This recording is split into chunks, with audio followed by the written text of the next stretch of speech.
Hi guys! Hey. We're back again to talk about our TTC journey. And TTC, for those that don't know, means trying to conceive. And that's not only for LGBT couples, that's also for heterosexual couples who are on the journey to have a baby at some point. So Bree and I started our journey probably 2 months ago. Sure. Something like that. 2 months ago we made the decision to start. I'm a big planner, so originally we had planned to start this in 2016, so a good year and some change from now. But I just really started thinking about it more, and Rian is the one that really wanted to have another child. So I got on board, and I kind of thought it would be best to kind of start while we were a bit younger and we weren't too sold on the idea or really wanting a baby in hand today. That way, if the journey has ups and downs, we will deal with them a bit better than we would if we were already at that point. So we started about 2 months ago, and so far I'd say it's been a lot of financial surprises. A lot of surprises. You know, we have pretty good insurance, I'd say, separately. You know, we both work for oil and gas companies here in Houston, and so she has pretty good insurance and stuff, but still, even with that, it's like the surprise bills of the blood work and the lab tests and all that good stuff that we weren't expecting. I think we were only expecting like the actual, paying for the actual specimen, which is the sperm, ridiculously expensive, and I don't think anyone's insurance covers that, so that's going to be out of pocket. And we made a decision together to go with a sperm bank. I definitely don't support the idea of the friend. I definitely don't thing. support Craigslist. Somebody told me to go to Craigslist. We just decided that was best for us in terms of what we felt like was healthy and just legal and just the best route for us as a couple.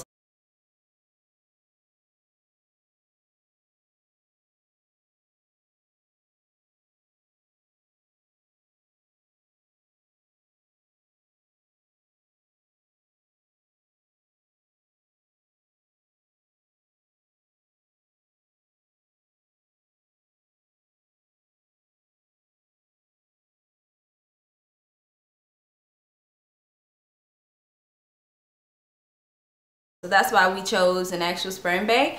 We chose the California Cryobank, to be exact. Yeah, it was in between Fairfax and California Cryo. When we took a look at the participants, and didn't really line up, so we went with California. Say that Bree will actually be carrying the baby. She's pretty excited about that. I wanted to make sure that I felt like I had some type of input and connection outside of the connection I'll get when the baby is actually here. We're calling the baby Baby B right now, so if you hear me say Baby B, that's Baby B, and it's B-E-E because my nickname for her is Sweet B, because her name starts with a B. And honey and sweet, okay. And also it's Baby B because AJ, as you guys know, I gave birth to AJ. He's like Baby A, and so Baby B is like the second baby. Anyway, so that's Baby B. So I wanted to make sure that I could identify with the sperm donor. So I wanted to make sure someone was dark skinned. You guys can tell I have chocolate skin here. So I wanted someone who was dark skinned, African American. All of these sperm donors have bachelor's degrees. So I think that's a requirement. That's a requirement. Of course, healthy, but in terms of kind of characteristics about me, I'm kind of a free spirit, an open-minded person. So I was looking for those types of characteristics when I was going through the profiles. For someone spiritual and not like completely overly religious. So different things like that made me really say, okay, I like that person. So then we just started to add people to our favorites, and based off of that, Bree was very supportive of kind of me making the decision here and going with who I identify with. I mean, I just want a baby. So she just was like, whatever you want, baby, whatever you want. I just had to connect with who it was. And when we got it down to like the last few, So I believe we crossed off a lot of people because they did not fit the Honey, if they weren't dark skinned, they weren't on this list. We didn't even look at them. I didn't want to look at medium, dark. Honey, I need dark. I am dark skinned, I need dark. so after we had the favorites list, we bought the childhood photos, much more transparent as to who we needed to be. Let me tell y'all, I don't know why these people put these pictures on here. 4 people we were considering at Fairfax. It got cut down in like a minute. To 1. In a minute. Like, those pictures were everything. Those photos ended up being the cancellation factors for us, and we are so happy that we purchased them. Unless you don't mind, unless, you know. You looking like a ooga booga. Some of them babies, people be talking about babies are cute. All babies are not cute. After that, I was sold on this one donor. I felt like he looked very similar to the guy off of Tia and Tamara's Sister Show, the boyfriend of Tamara. Dark skin, he kind of looked like him. So I was happy. He seemed charismatic, it's healthy, and he kind of identifies with the other partner who's not involved biologically with the child. So the Fairfax Cryobank versus the California Cryobank, if you look at the reviews for each one, Fairfax is not rated as well compared to California Cryo. We just chose those two because the specific fertility institute that we went with, that's the only two that they work Houston with. Fertility Institute, Which is rated extremely well. which we love the office so far, guys. So, and yeah, Fairfax wasn't rated as well. So with the Fairfax, we didn't spend that much money on the actual site. We just bought a couple of pictures. We narrowed it down to 3. So per each picture, you have to pay $13 for a childhood photo. If you want an actual adult photo, which some of them include and some of them don't, that's actually $65, which we did not pay. California Cryo, which was a lot more expensive.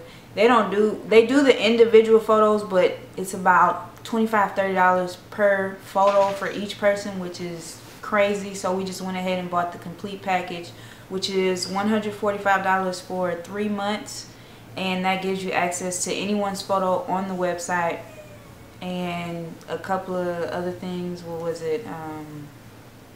I don't remember all from that, but I will look up some information, guys, and leave it in the description box below, and just things that I remember that we remember off camera. But what I do want to say is there was a difference in what was offered for free for both of those banks. So it seemed like Fairfax offered more for free. Like on Fairfax, you could actually read the donor essays, you can listen to their audio. Yeah, there's a kind of a question, it's just a question, an interview. Yeah, and the sperm donor will answer it. So that was for free on Fairfax. So you got to hear his voice and kind of hear how he communicates and stuff like that. So that was awesome. And their essay was free on Fairfax. They write it, they ask questions and they answer the questions, and you can see how the person writes. Whereas on California Cryo, until you buy the package, you don't see anything other than the bare minimum. Yeah. What the interviewer thinks they look like, and I think that was pretty much it. It was a pro for Fairfax. You definitely got to hear more and experience more about the donor without having to pay for it, which was different for California Cryo. Guys, and you will typically need 2 vials per insemination cycle, and you would inseminate once a month, so that counts as like 1 cycle. And you need 2 vials because they'll do it on Monday and on Tuesday, so they'll inseminate you twice in 1 cycle. Hopefully that made sense, but that means you need 2 vials of sperm, which means that the sperm actually ranged on both sides, $5.95 to $8.95, and that's $595 to $895 per vial, guys. So we're talking, you need two. Yeah, $1,200 to $1,800 just for the specimen alone. Just for the specimen alone, and then it costs like $190 to $240 to ship, depending on whether or not you do overnight or 2 days. So it depends on the urgency that you need, how far in advance you buy it. So guys, already we're talking a good $2,000. The price of the sperm fluctuates. Well, the reason it fluctuates is because the amount of pregnancies is kind of a heavy factor on how high the sperm is. So you'll notice that if there were 0 pregnancies reported for this donor so far, that his price, his vial, might be more like $6.95, $5.95. So that's like a huge factor. And I forgot the other one involved as well. But it does have to do, I think, with their CMV status, guys, which is a whole different thing. Yeah. Whether or not it's positive or negative. We can talk about that on another. Yeah, there's a lot of acronyms and stuff like that you learn within this community, and we just want to talk to you guys really regular. Because I watched some videos and they're saying, well, the DH said, the AF did, and the BFP did. And I'm like, what are they talking about? I don't need a dictionary for this. So hopefully this is making sense, just regularly talking. We've talked to you about I guess our thought process on how we chose the sperm donor. Okay. We talked about the cost, we talked about the shipping. So I guess lastly, now we'll say that we actually ordered it. And in terms of their customer service, I thought they were prompt. California Cryo, they answered the phone, they seemed very enthusiastic. You called to kind of have an orientation on what was next. And in between that, so right after you purchase the vials, your physician gets an email to actually fill out a form. They need to fill out an authorization form so that the sperm can be sent to that bank, and you're saying, this is my physician who will be doing this, can you send this over here? The physician authorizes it, sends it back to California Cryo, and then they actually send you an email saying they received the form, and your next step is to call them, as in California Cryo, for the orientation. So I ended up calling on behalf of Bree, and they were just nice. They were really nice, they were very polite, they seemed enthusiastic about kind of the journey and what you needed to do next. And it was really as simple as telling them you need to place the order next. So we ended up placing the order a couple days later, and I guess we'll finish the story after. I got a hole in my pockets, y'all. We're gonna break this up into a series because we think that'll work best. So this is maybe part 1. Sure. Donor selection. Stay tuned, guys.